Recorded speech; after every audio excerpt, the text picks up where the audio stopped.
Hey everybody, it's Luke with Figure Me Out, and today we're looking at the McFarlane Toys My Hero Academia Shota Aizawa, also known as Eraserhead. Eraserhead is probably one of my favorite, if not my favorite character in the show, so I had to pick this one up.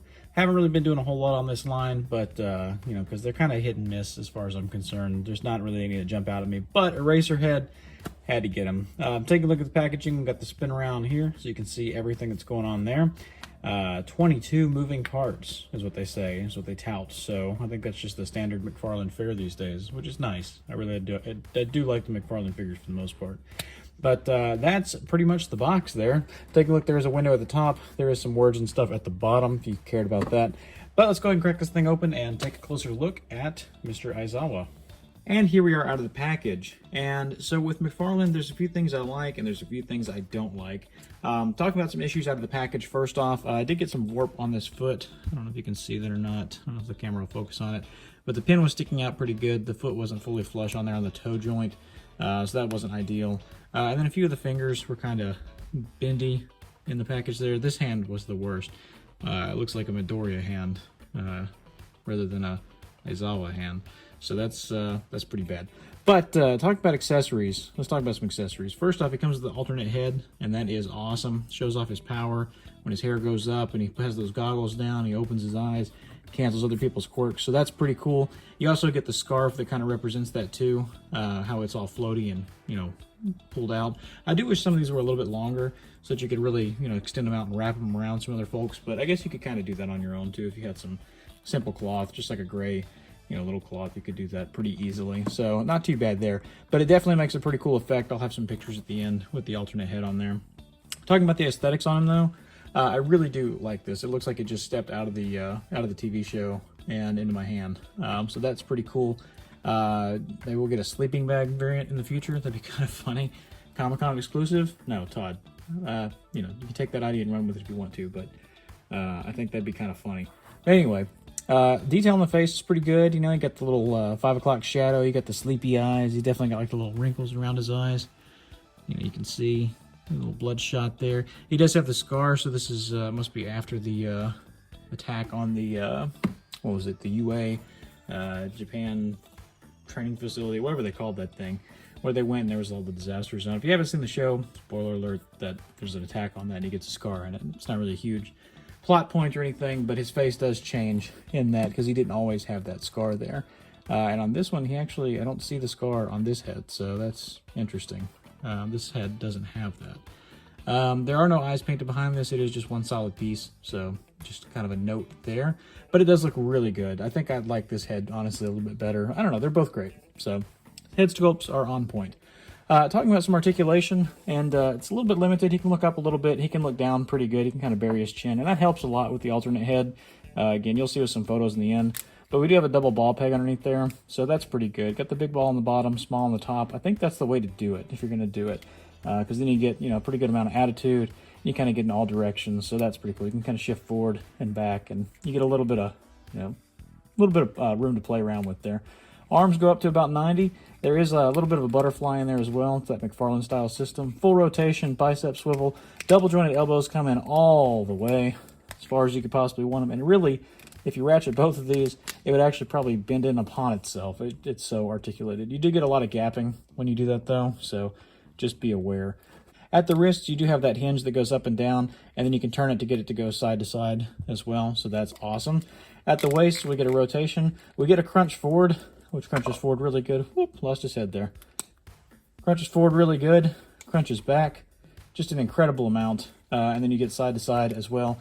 Again, you got this soft rubber overlay, which really kind of helps out with that posing in the torso. I think that's a good design. I don't know how it'll hold up long term, but everyone that I've had so far has held up, so, you know, kudos to McFarlane on that. At the hips, they go out to the side about that much, not the most.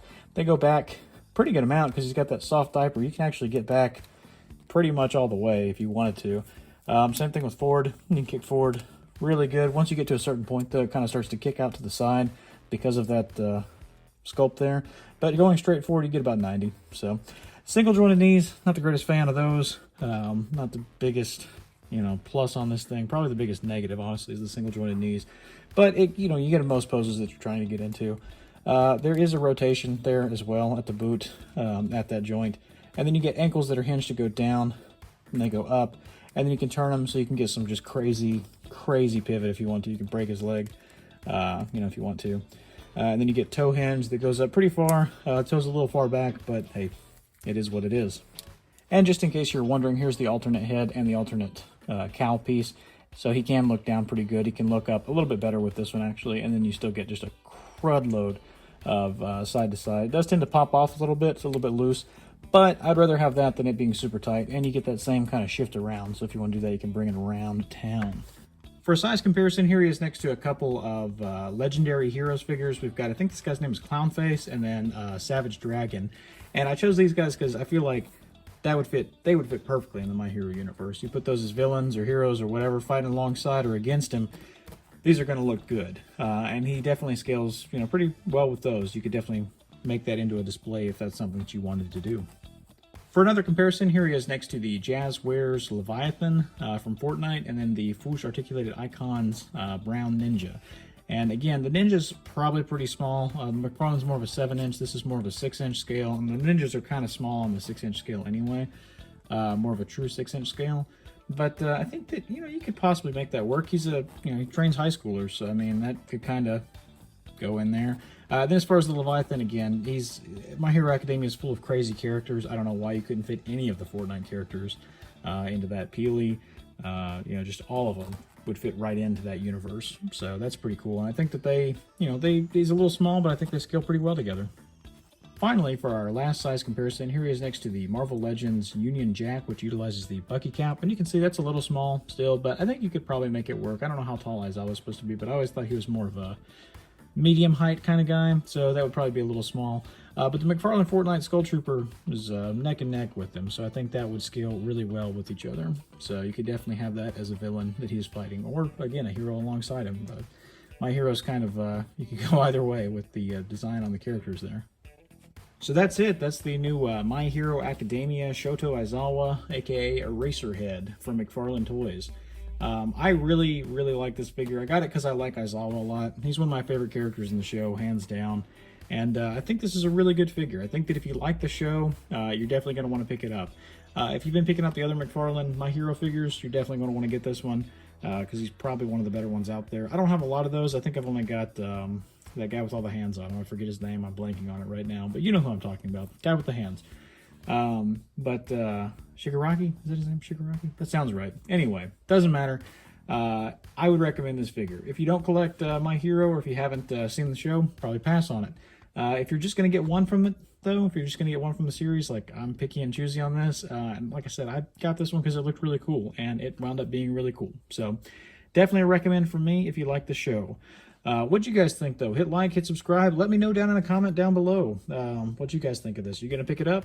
Let me know. Who's your favorite My Hero character? Let me know that as well. Also, feel free to check me out over on Instagram, Luke_figuremeout at Instagram.com. Definitely going to have some more photos of this guy over there. And until we meet again, happy collecting.